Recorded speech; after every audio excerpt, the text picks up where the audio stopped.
I spent, tons of money on masterminds over my life. Like if I can learn, like Raphael's, I learned one thing, Yeah. virtual wholesaling. I was always going belly up with the customer. So that one thing, like thanks to him, I probably made another 50, 60 million in my life. Just thanks to that one thing I learned.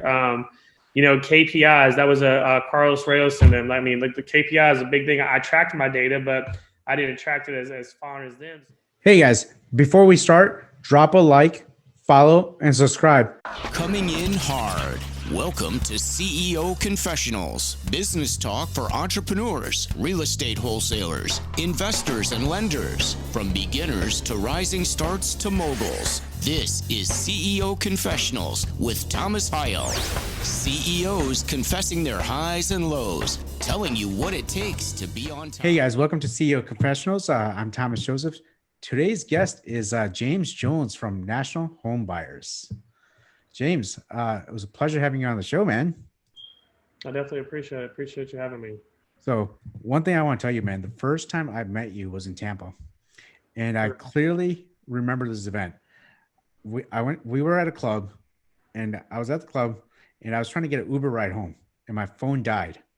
And my wife and I were about 3-4 miles away from the hotel. And I was like, my phone died. My wife's phone died. And I looked at my wife. It looks like we have to walk. Then I asked, seeing you, I'm like, hey, just randomly asked you a question and asked you, are you headed to a hotel? If you don't mind, if you have a car or something, or call Uber for me, that would be great. I'll just pay you right there, cash. And you're like, don't worry about it, man. I'll just take you. And that is a memory that I'll never forget from you. It made me really feel good, man. Thank you for that. I'm not sure if I ever thanked you enough for that. No, I appreciate it. It's all about the law of reciprocity. I always believe you want to give. The more you give, the more you receive. So anytime I have a chance to help someone out, no matter how small or how big, I just want to always be a helping hand because, it always gets paid back to you, somehow. I'm real big on, spiritual laws and stuff. So I try to always, put a lot of good out in the world. Oh, absolutely, man. One of the things I definitely do is like I watch your Instagram stories pretty religiously, and it's just awesome what you're doing. And kudos to you, man. It's like keep crushing it, what you're doing, man. Well, I definitely appreciate that. I try Yeah. to put a lot of crazy content. I should get a YouTube channel, I think, because I mean, a lot of stuff. And it's a day in the life of an investor is just it's crazy sometimes. Oh, really? You're starting a YouTube channel now? Yeah, I think I'm going to, like I said, 'cause I have a lot of content, a lot of stuff. I think a lot of value I can give people just to help them out, just different ways, like even with evictions, like I do cash for keys or different ways, creative ways. I mean, everybody has a problem. Sometimes as an entrepreneur, all you gotta do is be a problem solver. Every time you solve a problem, you bring value to anybody, you get what you want. So as long as you're just helping people out, it works out. And that's all you do is you solve enough problems, you get a good check at the end of the day. Absolutely, man. It's like so in this YouTube channel, you're talking about you're going to give evictions and pro tips, all these tips that you're going to provide, right? Yeah, pretty much just like a life, just different things from assignments to double closes, just anything. A lot of people just charge for value, which I think YouTube will probably pay me a nice fee so I can just give away value. Because like I mean, I don't, I should. I mean, I just like giving free value because, like I said, at the end of the day, it builds relationships, partnerships, friendships. I mean, a lot of people have no clue. I mean, even they sell their property. So just whatever value I could get or just help change a few lives would be worth it to me, I think. Yeah, dude, absolutely, man. So have you launched a YouTube channel, or is it in production, or what's No, going no, on? like I said, I'm literally like thinking about it. It's probably take a lot of time just mainly to do it. But like I said, it's something I want to do just to be able to give back. 'Cause like I said, all these people every day, someone's in my inbox like, "Hey, I paid X amount of dollars for this course or this, and you have this." And so like I try to help people out. But I think it'd be nice just to record one video where several people can watch it versus having to answer 30, 40 DMs every day about different topics or different issues, just so they can have a resource to go to and get their questions asked. So it's like very much live. This is what I'm doing right now. Like you're just doing it right there on the spot without any script. You're just going with it. Yeah, yeah, just real life, like real TV. Just be legit. Like no scripts, no nice lights in the background. Like I got a fridge behind me. I don't give a shit. Like whatever I'm in is the life I'm living. So no fluff, just 100% real estate investing, entrepreneurship. I would serve it from businesses so they can learn a lot of different different tips and tricks and just kind of help people out. For the main goal. So real estate itself is very very crazy. So what's the craziest things you've seen so far, man? especially during an eviction.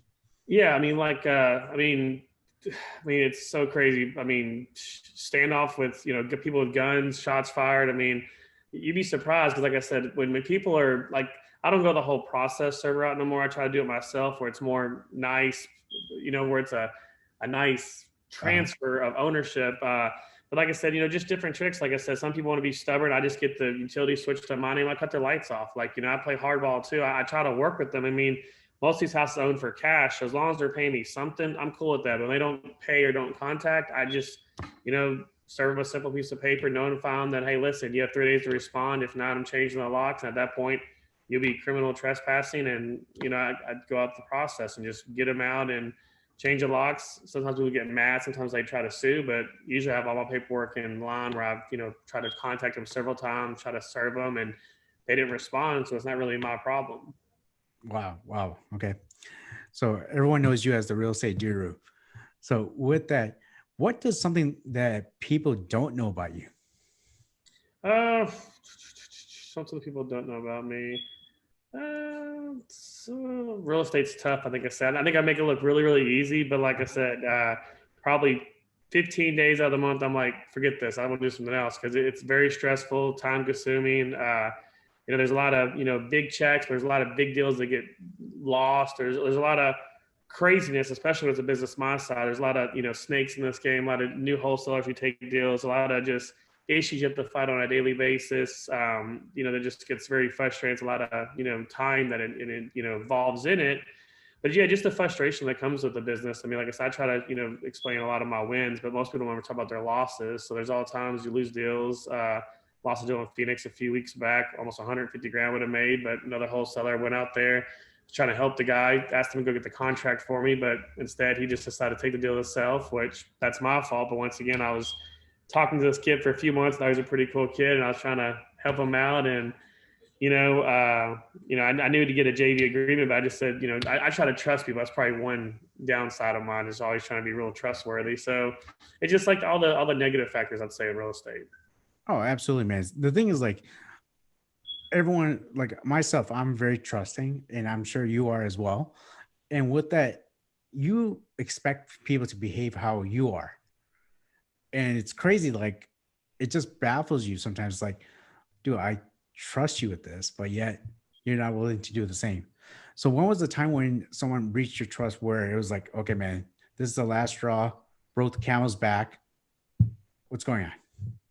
I mean, I really don't believe in that, unfortunately. I believe even if someone does me wrong, that they deserve another shot. So I get burnt a lot by that. I have some employees of mine that work for me for years. They constantly make mistakes, but like, it all depends about the good outweighing the bad. So like I said, some of my employees make tons and tons of bad mistakes. They might buy some extra tools that Home Depot not telling me, try to, skim from the top. They might run a service call, keep the cash. But at the end of the day, I try to make my business where even if they do something negative, their positives will still outweigh that. Because I hate burning bridges. I hate destroying relationships. This business is a relationship business. And at the end of the day, your network is your true net worth. So I try to make sure that everybody that's even wronged me, I give them chances to make amends. Usually about 90% of them do. Like I said, at the end of the day, I mean, but someone that actually never worked with again, I'm trying to think of one person. I don't think there actually is. I mean, like I said, I've been doing this for like 15 years, so tons and tons and times, but I've never actually once just said, hey, I'm done with you. Even the kid in Phoenix, he screwed me over 3 weeks ago, but I sent him a couple leads today. I need some pictures, paid him up front. He got the pictures. So at the end of the day, he doesn't even know that he burnt me yet, but at the end of the day, it's not about that. It's about, still trying to get value out of him and let him one day understand that I still believe in him and trust him. Yeah. Wow. So you've been doing this for about 15 years. That's amazing, man. That's a very long time, especially in real estate, where a lot of people wash out within the next first few years, 5 years. With that, man, what led you to become an entrepreneur? Yeah, I mean, pretty much like the age of like 18, 19, I had a warehouse job. I had a young son just born, and I was late, so I got fired, which was crazy. They didn't understand my kid being sick, and I was like, pretty much F this ain't gonna work no more. Went home, I stay up late at night. Back then they had all these infomercials like get rich quick. There's this Carlton Sheets character, like, real estate, no money down. Wasn't even called wholesaling. Back then I had to dial a damn phone manually. I didn't have all this call stuff. It was knocking on doors. bought the course, VHS tape. I watched it, didn't read the books. It was very simple. Like even the internet was not as popular as these days. But anyways, I got a contract, made some copies at Kinko's, now FedEx Kinko's, but I did that and went out there, knocked on some pre-foreclosures and tax delinquent properties, got a deal, wound up selling it, made 20 grand and never looked back. So then ever since then, I was like, I want to be a full-time entrepreneur. So I started up several businesses, carpet cleaning, air duct cleaning companies, mold restoration, water damage. I have several different businesses out there because realistically, all entrepreneur is a problem solver. So every time I can solve a problem, I get paid. And like I said, I'm really good in sales, really good talking, really good communicator. So it's very easy to, make money because 90% of my businesses I do is from a cell phone. Only about 10% actually takes me physically. And like I said, I try to get rid of those even to make my life easier. But, as long as I have a cell phone, I can be anywhere in the world and make money. It's a pretty cool deal. So, I mean, that's the best thing about being an entrepreneur. It's like anytime I want to make money, I can make money. It's easy. That's awesome, man. That's awesome. So you started real estate and multiple other businesses at the very early stages of what now today is very common known as wholesaling. So you were literally getting the yellow pages or white pages and calling people. Correct. Yeah, like I said, we didn't have list starts. We didn't have all the cool stuff we have these days. So I actually went to the county, got a list from the county, went in there, white pages, fictionally, manually look them up. It was frustrating at first because like some people like say Robert Jones, like it was just it took a while to get a system down to find the address because there are like hundreds and hundreds of friggin' that person. So it was just time consuming, but it was all about not giving up. So like I said, originally I just, I did that, cold called and went out there, knocked on the doors and just kept going. But I mean, back then it was a lot better because no one was doing it. So it was so much easier to get deals. The spreads were huge.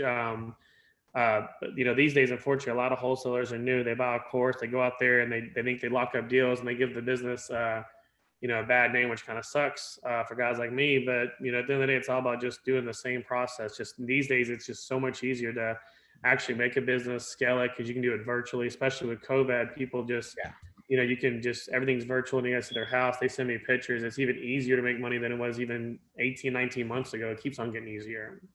And this one thing I don't think a lot of people know, we're at a period of age. This is the easiest time where you can make a lot of money. So stupid amount of money. It's like you see this kid, Ryan from YouTube, he made like $28 million in 2020. That was crazy. And he's like, what, 9 years old? Yep. I mean, it's insane. Like I said, anybody can do it. You got these 13-year-olds making millions of dollars in stocks. You got these kids that are, 16, 17, starting their own businesses up on e-commerce. It's very simple. As long as you give 120% a day and don't give up, you're going to kill it in any business you do. So as you're walking through the entire journey of being an entrepreneur, man, what do you want to accomplish? Like I said, I think, pretty much I think I've accomplished everything now. I could literally quit tomorrow and I have enough passive income that I could be set the rest of my life to live a nice, modest life. So right now I'm like more into like trying to help people, partner with people and try to change other folks' lives. In the past, probably 3 years, I probably created about, 9 millionaires, which is nice because like these people will, some of them are kind of cocky about it, but the rest of their life, they have to understand that what we did together, changed their life for the better. So it's more like helping people because that's the true feeling. So my goal I would like to help maybe 100 people. You just get a small percentage off their efforts because that's true wealth. Just like small little drips that keep coming in over and over again to add to my passive income.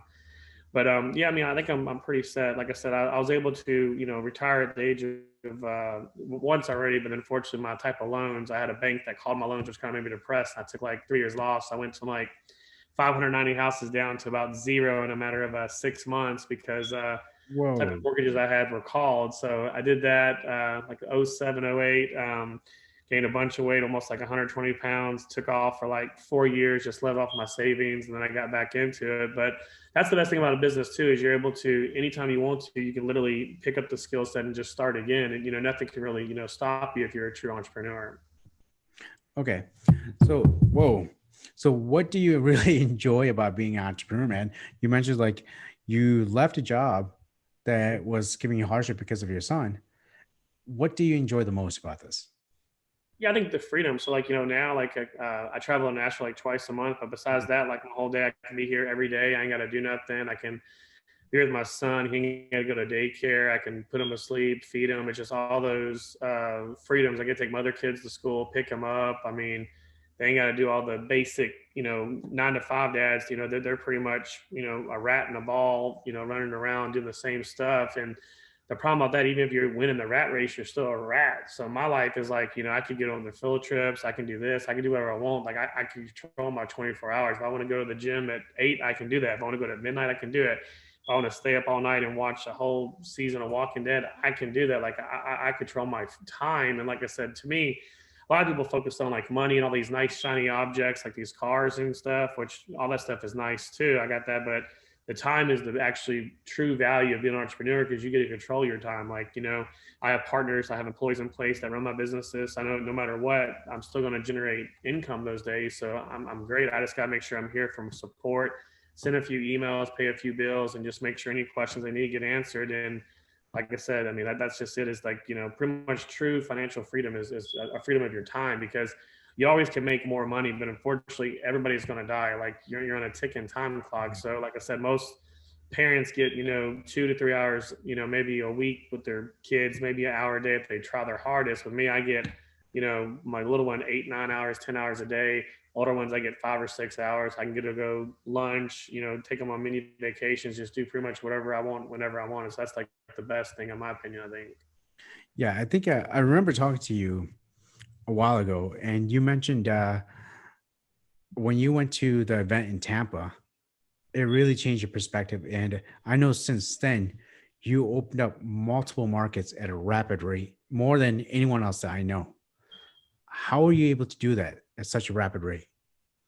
Yeah, so I just took like all my years of failure pretty much, and instead of charging for a course, I just had some people I partner up with, just different people that were in bad situations that needed a chance, and I asked them, just to bring some money, show them that they're wanting to commit, and then I pretty much covered the startup for them. I covered the marketing, all that kind of stuff to make sure they had massive traction. Because at the end of the day, like whoever has the most marketing dollars always wins. So like I said, some partners, we had almost 2-3 million RVMs dropping per month. When you're dropping that many RVMs, you're getting 300, 400, 500 calls in every single day. That's 100 leads. Out of 100 leads, you're closing 4 deals. Out of 4 deals, 1, 2 would sell every day. So it's all about massive traction. And then, like I said, I've been in the industry so long, I have the best, I think, connections when it comes to price point for RVMs or SMS campaigns, because these accounts I've had since they've started, and they've even changed ownerships, some of them, but like I've had those connections. So,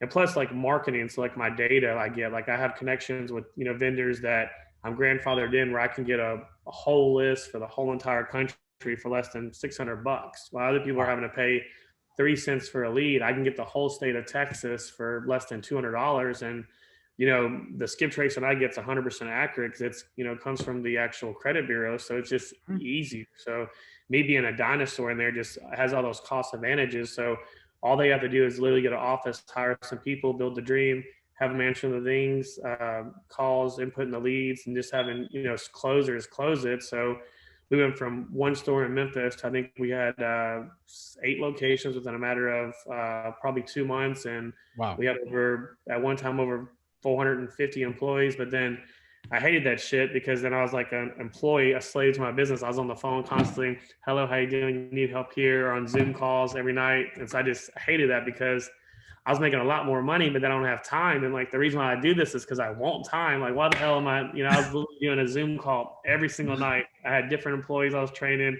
had like 50 to 100 on the time. And it was just way too much time gone. And I was 50 like, to 100 employees at one time. Yeah, because I was doing math. Yeah, so it was just easier. So I had this program. Well, at that point, everybody was trying to work for home, so I launched an at-home program for like cold callers, which was great. So I had like 400 or 500 people I was bringing in a week, training them, going through the script. I'd let them go in Zen call, look at their KPIs of 2 or 3 days. I would fire and keep the good ones. So I was just making this big, huge team, but it just took so much of my time, because these people had to be qualified, and the hiring process, make sure the paperwork is signed, getting copies of their W-9s and all this headache stuff. But the money was, shit, fucking amazing, but the loss of time was like negative because, like I said, there's no point in making all that money if you have no time to enjoy it. So you But had, so yes, we did that for like about 5 months there, and then after that, I decided, tamper it down. Went to more smaller teams because, like I said, with a good partner, a good office with two good solid reps, I can make 300,000 in one store. That partner gets half at their expenses. He's making 125. I'm making 125. That's great. And now I'm really doing one Zoom call for 1 hour a week with 10 people. I can pour in more to these people. I can make them more like snipers, and I'm still making a great, living, making more money than I need probably for the rest of my life. And, things are a lot easier, and I'm back to living the happy life I want to live and not having to go to a damn office every day. My one partner, he wanted me to be at the office. Like, he's like, you have to be there. So fuck it. I went there, would literally cup on Apple TV or play the Xbox. I was there at the office, but I was just, I could be at home with my kids. So like I said, we did that for a while and I hated it. But now I'm back to what I like doing, buying houses, flipping houses, doing rehabs, working, hard, probably 4 or 5 hours a week, and the rest of the time just freedom. so at the peak of 400 people, I'm still stuck on that 400. Did you have middle management, or was it all you? Did you have teammates overseas? Were they all stateside? Yeah. So we had like 489 like United States employees. Then we didn't have much VAs then. Probably like 3 or 4 just managing the KPI stuff like that. Now I just pay for a bunch of VA cold callers. It's just easier and less easy to manage because there's agencies and stuff, so it frees up my time. But no, I mean, it was hectic. But I mean, at the end of the day, the reward was great because, like I said, even though that program is shut down, I have over 40,000 leads in my system that literally, like, it's just literally, I go in there, I can look, and, I was able to probably pick up 30 of my holds all off old leads in Memphis just because I already had the leads. I just went through there, looked at the prices. Anybody that was, discounted, shot them in their text, try to negotiate it. So those leads are always there. So that work was done once, but that value stays there, which is great. Yeah, that's amazing what you're doing, man. It's very admirable. It's like, and you did this how long of a period? Within 2 months, you had 400, or was it a little Yeah, bit longer? I think it was like within 3 weeks. Jesus, Yeah, so how everything did was you find these automated. people? Yeah, so it was very simple. So it had different Indeed ads running across the country. Everything was automated, so they would apply for the job. They'd get an auto email. I Uh-huh. had a link to a YouTube video. They'd watch the YouTube video. After they watched, they get another auto email. If they wanted to, they would send us a message saying, I want to move forward to an email address. Once they did that, it auto filled another one through DocuSign. They signed the paperwork. After they signed, hit submit. They got the training email and walked them through all the training, how to do it. We made like a little, at home rep university. Then after that, they would hop on a live Zoom call either Monday, Tuesday, or Wednesday. We had about 150 at a time. We would go in there. I would usually get on there, give a little spiel, a little speech, kind of motivate everybody, tell them about me, my past, kind of give the elevator pitch for like 15 minutes. Then I have a trainer go through, spend like an hour and a half with them training. We'll let them go live that next day. Out of 150, like 30 would flake off. They would quit after a couple hours, all those no's and all the, different issues they would have. So we did that and just kept on rolling. So, I mean, getting people that need a job is very easy. Unemployment is still high as hell. So like I said, they're still like, it's so easy to get at-home people. I mean, as long as you have the system in place that makes everything automated, that's where it saves your time, because literally we're able to onboard, 400 or 500 people in a literally day, all do automatic responses, which is nice. Wow, wow. And each of these 400 people, you had to buy a seat from your dollar system. Yeah, correct. So back then, Zen-Call was cool. So what we did, we had split shifts. So the way it works is we had someone calling 7. So we had 4 different shifts we ran. So first one was like, California time, 7 to 11. Everything was based on California time because it gave us the longest amount of work hours. Yeah. So we did 7 to 11, 11 to 2, 2 to 5, and then 5 to 8. So I was able to have, multiple people in those different users. So the VAs would assign every single rep, like it was rep 1A, rep 1AB, 1AC, like that. So they'd have their own login. So when the new rep would log in, it automatically logs the person off. So it's very systematic too, because we had to make sure we kept the pricing down. But yeah, ours income bill was like shit, like 25K still per month. But and then I was with maximizing the most cost effective way to do it. Then we had people calling on Saturdays and Sundays in the evening. So we're making sure we're getting the full aspect of the full entire plan. Geez. So, so you went by brute force, just bringing in a lot of people. How did it go when it comes down to the people are calling, they're following the script, but of course, tonality, all that stuff plays into matter. Um, when that comes in, are they just cold calling? Then they're like, okay, I'm done. What happens afterwards? Are they? Yeah. So it's like as a handoff phase. Like I said, these were their warmers, and then they had an acquisition manager assigned to them. So like I said, one acquisition manager probably had 50 at-home reps underneath them. So all those reps would be able to have a WhatsApp group. It's an app, like a message app or whatever. They would have their own little groups. When they get a hot lead, they send it to the acquisition guy. The acquisition guy would talk back to them, so it keeps them excited because this business is all about morale. As long as they had a deal on the line, they would stay and pound it out and keep getting excited. So, wow, that's just amazing, man. Kudos to you, man. It's very, very impressive. That's amazing. You're doing a lot more than a lot of these gurus out there. Yeah, most of those guys make money off their educational courses. I really just make money off the real estate. Exactly. So, as an entrepreneur, it's always like you get the highest of the highs, the lowest of the lows. So, what was the highest of the high you had in the past 15 years as an entrepreneur? Mm, I don't know. Like I said, I really don't try to be like. I think changing people's lives. I guess that's like I like changing folks' lives. I guess like the highest of the highs, like just like meeting people and just helping them out, change people's lives. That's probably the highest of the high, I think. So that's the giver side of you. Yeah. I just like like certain people I worked with, like let's see, like Antonio, Basil, Andrew, Mayor, Ben, all those guys. I know for the rest of their lives are changed. I positively, taught them each something that's going to change their lives forever. So like that's worth it to me. Even though we're not working together now, it doesn't make a difference. I know no matter what, 15, 20 years down the road, I know for a fact they'll never have jobs again. I know for a fact that they're going to be understand entrepreneurship's the way to go. I understand they have different principles, different practices they've learned, and be able to take with them to make sure they're always going to be self-sustained and be able to be successful. Okay. So just like anything is, you have the highest of the highs. It's a roller coaster. You mentioned that you got called on 500 some homes. Would you say that is one of the lowest of the lows? And how did you feel at that time? Yeah. I mean, that was like super depressing.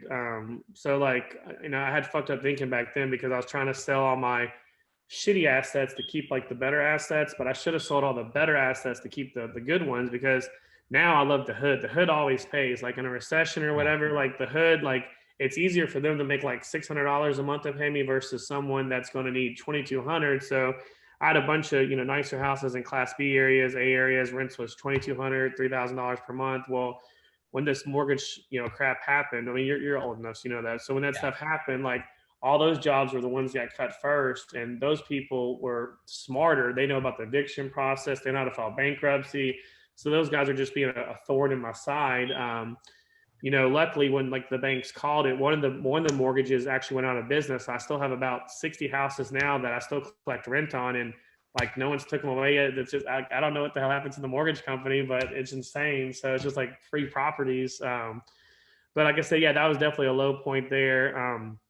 Then, like I said, service companies, I used to do these called Groupons and Amazons. Uh-huh. And they killed that program. I mean, I had that business in almost 52 states. So I had that program killing it. It was amazing. Even had it in Puerto Rico and St. Thomas, but when they cut the Groupons off, that was a low. But you just got to adapt because they're not even lows. They're just things that without a crack, you can't see the light. Something has to crack for you to see the light. You have to have a breaking point to get better. If you don't break your muscles, you never get better. So like I said, when I lost those houses, I learned to make sure that I do everything now on 30-year permanent debt. No more of this bullshit 5-year balloon payment. We're going to do the fucking interest rate. When I lost Groupon and stuff, I learned that I do multiple other streams of advertising. Don't always, have your eggs in one basket. I mean, I lost RVMs a few months ago because of complaints. I mean, that was my main revenue stream when it came to revenue, Once again, who cares? You have to learn to adapt. So like I said, those things that messed me up at a younger age, it just helped me to understand that, failure is not an option. Who gives a care? I mean, because my life is literally, ups and downs, downs and ups and downs. But at the end of the day, if you average it out, I mean, shit, I'll probably have a 1,400 to 20,000% return every year. So it's a great, I mean, that's a great return. So like I said, you know, even with stocks, I mean, there's days I've lost $40,000 on a option. But once again, if I'm going to lose the money, I could have sold. I let the whole entire thing to tank just to teach me a lesson. You know what I mean? Because at the end of the day, lessons help us become stronger. If we don't learn, we'll never get better. And that's one of the things a lot of entrepreneurs, when they're faced adversity, there's always a solution to it. Just figure it out. And it's entrepreneurs, we have a lot of barriers that's thrown at us. It could be a marketing barrier. It could be something from the government that puts out a new law. As entrepreneurs, you always find a way to reach that goal. Correct. Yeah. Failure is never an option. And there's always someone before us that's done it or chased other things, you know, fear, false evidence appearing real, whatever I'm afraid of, there's already someone that did it. You just got to think about that way. I mean, it's already been done before, you know, and like I said, what I got is peanuts compared to some people. There's always someone doing a lot better than you. And there's always someone doing a lot worse than you. That's why you always got to put yourself in that person's shoes. And if you can help them out, great. If not, you know, it is what it is. But, you know, always try to be a helping hand because, you know, just like your situation, what if I was there with my wife with no phone? I would want to ride. So I always try to put myself in them shoes, make a split decision and go with my gut and just roll with it. You know, sometimes it gets me in deep water, especially loaning people money. I mean, people come with all kinds of different things when you're successful. I'm sure you get hit up too with different sad stories or different issues. Or at the end of the day, just, you know, take chances on people because a lot of times it works out. And, you know, there's an 80-20 rule I believe in. Usually, you know, 80% of my shit will not work out that I do, 20% will. And hey, the 20% makes me 80% of my money. So as long as I keep having those kind of returns, it's great. You know, because you have to take, you know, risk. If you don't take risk, you're never going to be, you know, truly free. Yeah. And it's also like when it comes down to people, from my experience, 95% of the people that I worked with, they're awesome. That 5% took 95% of my time. Mm-hmm. And that's when it comes down to people. But when it comes to the law of nature, it's 80-20. Correct. It's in nature, it's in people, it's in everything. The 20% always increases. But that 5% of the problem, headaches, they take so much of your time. Yeah, I definitely, like I said, I'm a real big fan of like disc test and different, you know, programs. So I only try to work with people that are red personnel like me, people that want to be entrepreneurs, people that are drivers. The downsides to that is that these guys want to have their own businesses one day. So they're always going to leave me. But I'm cool with that because at the end of the day, I know I get someone that's going to give me a really good 6 months of their life. They're going to make me tons of money.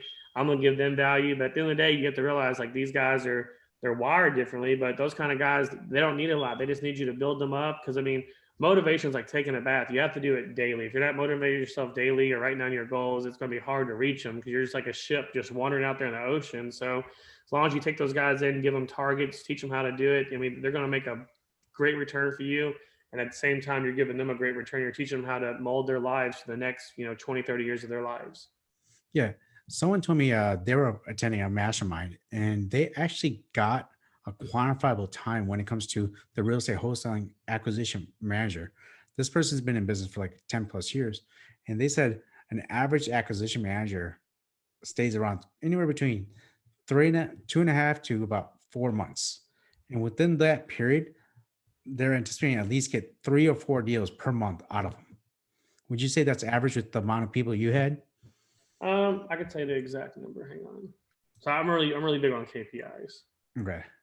So acquisition. So right now in our business, the acquisition guys are lasting 189 days. So divide that by 30. So we're keeping about 6.3 months. But one thing too is I'm real big on goals. Like I need a lot of tax advantages. So I try to give away like different stuff, Rolexes, cars. So I think realistically, I buy loyalty for about another 2 to 3 months by doing that. Okay. So you're buying loyalty. Yeah, I'm just buying them to do more deals because like I said, I have different things. If they do, you know, 20 deals within the first 6 months, they can get a 15,000 BMW. But, you know, these guys are not the smartest guys. So what I'm doing is I'm creating about $450,000 in revenue for me.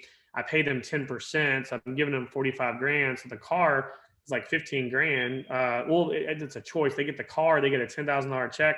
Most of the time these idiots, they get the cash, which is so I don't get people. They should just get the car and sell it. But it's even a better thing for me. Plus it's it's a giveaway. It helps me on my taxes. Plus I get that extra time. So like, there's always different bonuses. I had one guy who was really good. He was alcoholic. He was one of his little binges. So I said, hey, listen, you give me 100%, I'll send your wife and you to Hawaii. I said, where do you want to get? Well, you'll send me to Hawaii. It's like, let's do it. Did that. He gave 100%. He's back in it again. And like I said, thanks to him, I think I've made, I think I locked up 4 flips in Nashville thanks to this guy. And he's made me almost, me and my partner over probably 150 to $200,000 in profit. So I want to keep him motivated because, like I said, he was at that stage where he's like, I think I can do about this myself. It's a very easy business. I was like, that's great. Just give me another, 30 days. Let's do a bonus. Let's have an incentive. But now he's back in there making those calls. So as long as you can keep people motivated, you can definitely keep them a little bit longer. But at the end of the day, like everybody leaves, unfortunately, like no matter, everybody's vision changes. So, I mean, it's hard to have someone that's fully engaged with you.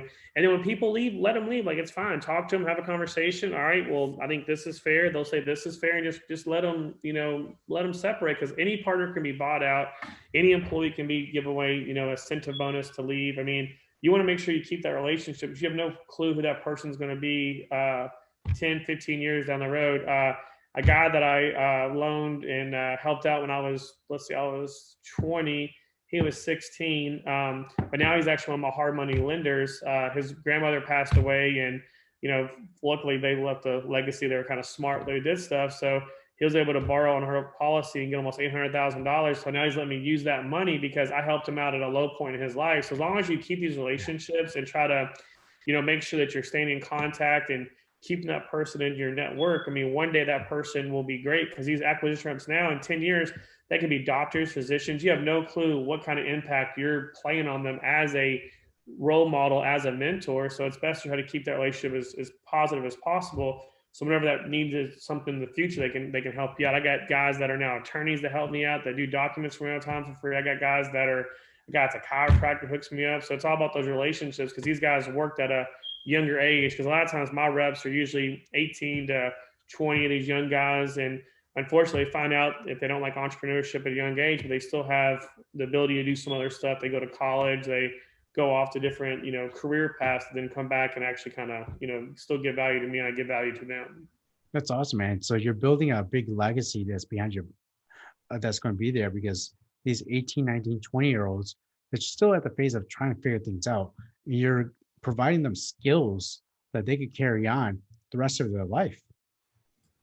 Yeah, correct. That's the main thing. Like I said, all these, I think, like, I'd say probably 85% of people that I've worked with, I'll never have to worry about those kids again, because they made the right decisions. The ones that get it, they roll with it. They understand, stocks now, or investing, or dividends. Like, they understand compound interest. They understand, dollar cost averaging. You can save money. A lot of these guys too, I got them set up in life insurance. I'm a big advocate of having life insurance. So I taught them how they can get, life insurance on their parents. Unfortunately, everybody dies, but why not get a, $500,000 policy on your mom when she's 35 or 40 versus waiting until she's later.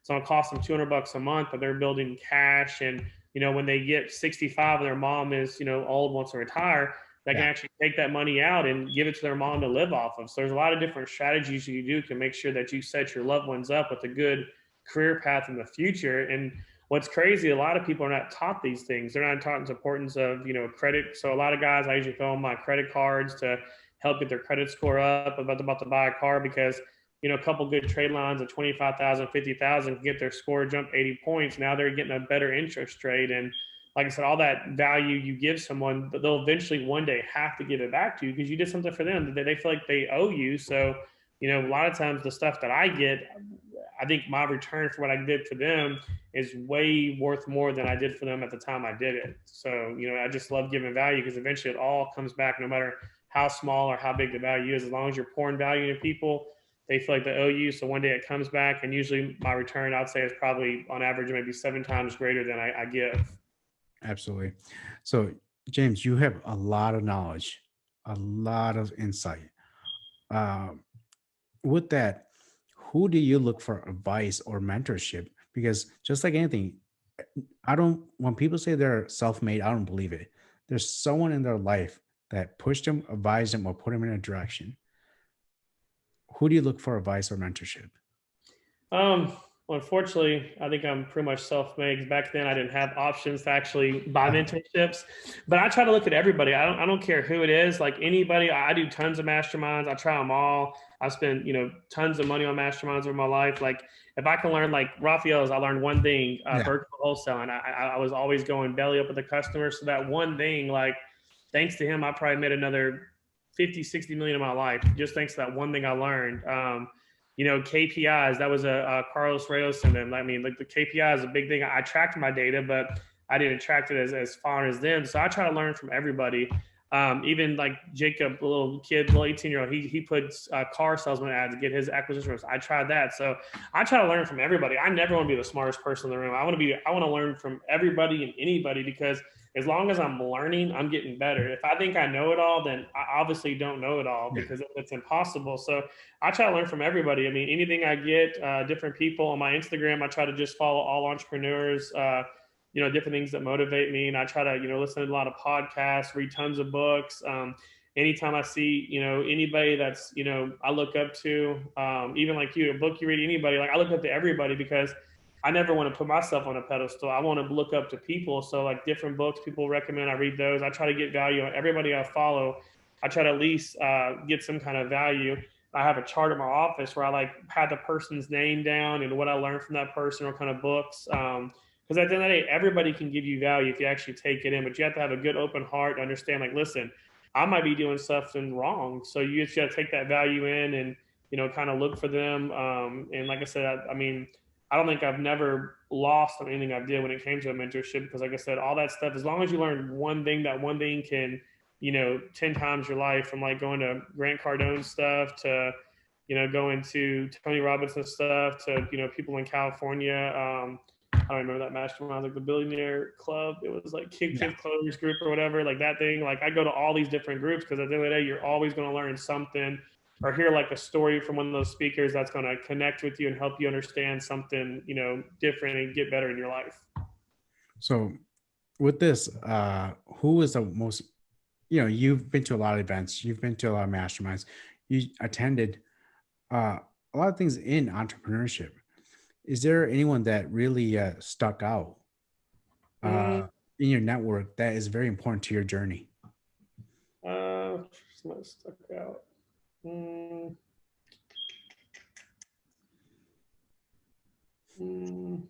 Trying to think somebody. I can't think of like one person that would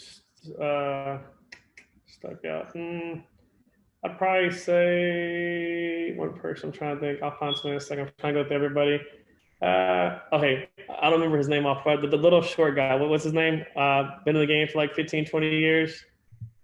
Dean Graziosi. Dean, yeah, Dean. Yeah. So I think he was one person, because like I said, back when I was younger, I bought one of his courses too. And like I said, he was one of the first people, like to give like value in a course or whatever. Yeah. So I think he actually paved the way for all these other guys to understand how to make money with that. So I think he actually had an influence on everybody else that's out there in the game. So I think he probably, made the most value, because without him, there would never been like a Ty Lopez even to sell a 67 steps. You'd never have these other guys out there. He kind of paved that way for that future to let entrepreneurs know, hey, listen, you can monetize and make a lot of money by selling information in the form of courses and, kits and stuff. Awesome, man. That's very much awesome, dude. It's great information. So what led you to your current success, man? You're very successful. You have a lot of things going on. Now you get to relax a little bit if you want, but I don't think you ever can. What led you to that success? I think just failure, just, and getting back up, like, dedication, understanding that I wanted a better life for my kids than I grew up. I wanted to have, options for my kids, pretty much just be able to leave something behind. Now my dad's older. I'm not the one, I'm taking care of him, which kind of sucks, but I don't want to put those burdens on my kids. I want to be able to leave a legacy where I can take care of my kids. And like I said, you can do that with, proper education, knowing what to do, trust, and different policies, how they pay out. So hopefully I'll be able to end that curse for my future generations, as long as they, follow the will and everything, which, hopefully they can't outdo that one day, but, who knows. But I would say that pretty much, just be able to, go in that path kind of. That's awesome, man. So as you know, the name of the company, the podcast is CEO Confessionals. Mm-hmm.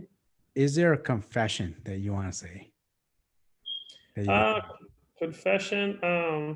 I mean, I guess a lot of times, let's see, a confession. Trying to think of a confession. Always pay your taxes. So I've been an advocate for the last, I'd say probably, several years of, I guess kind of, I wouldn't say tax evading, but tax avoiding, kind of like trying to, figure the best ways to avoid different tax laws by either, investing my money, spending it, but unfortunately at the end of the day, to get, really good loans and stuff, you have to pay a shit ton of taxes. So last 2 years I, bit the bullet and I paid, depressing amounts of taxes, but I did that because I needed, better loans. Unfortunately, with non-taxes, you only get these interest-only loans, and so I want these 30-year payments. So I'd say that would one thing is, unfortunately, I probably, didn't do my taxes fully the way I should have for the first probably 16, 17 years of my life, which that kind of messed me up in the long term. So if I was doing it great from day one, I'd probably be a lot more farther in my life than I am right now currently. Yeah, and that's one of the things about us entrepreneurs. We're always looking at tax strategies to minimize it, but don't really look at the other side of it. It's like, okay, I want to go get a loan, but because you have so many write-offs or depreciation or you bought more assets, now when you come to getting a loan, you're not getting it. Correct. Yeah. Like I said, the only kind of loans you get qualified for these 5-year balloon payments or lines of credit that end in 5 years. So like I said, paying your taxes is definitely a really important thing, I think. And I would definitely recommend that to every single entrepreneur is make sure you just bite the bullet, pay the taxes, because that way you get really good, solid, tax documents in the year. And that way you can get, qualify for anything. Because now I'm getting, 30-year debt at, 4.2 versus 10-year debt at 5.9. That's so much difference because my cash flow is able to cash flow so much higher. I can buy, better grade assets now because, the debt's longer. So I ain't got to worry about, that so much. So I'd say that's the main thing. Would be my little confession. Awesome. Do you have any tips that you have to our audience, anyone that want to listen, any pro tips, anything that you advise? Yeah, I would say always just reach out to anybody that inspires you, reach out to them, talk, get in people's DMs, always try to better yourself, invest in yourself. If you don't have, money to do a mastermind group, definitely try to create one with peers of your own age, whoever you associate yourself with, that's kind of your average income. So try to, do what you can to, get these mentors. A lot of times, there's, business owners you can help for free or give them value or, do anything to get what you want out of life. Just make sure you give them value, and in turn, they'll give you value back. So as we know, social media is huge. Do you want any of your followers or anyone of my followers or anyone, how are they going to get a hold of you, James? Yeah, definitely. They can just go to my Instagram, the Real Estate Guru, and like I said, any questions, concerns they have, they can, ask me. My cell phone number. They can, text me, ask away. I mean, I try to, bring value to them. So it's very simple. Just whatever they need, they can, hit me up, and I'll try to get back to them and answer them, try to help out as many people as I can. All right, guys, we're going to drop James's information. Thank you, James. Really appreciate your time, man. It's awesome, man. It's always great talking to you.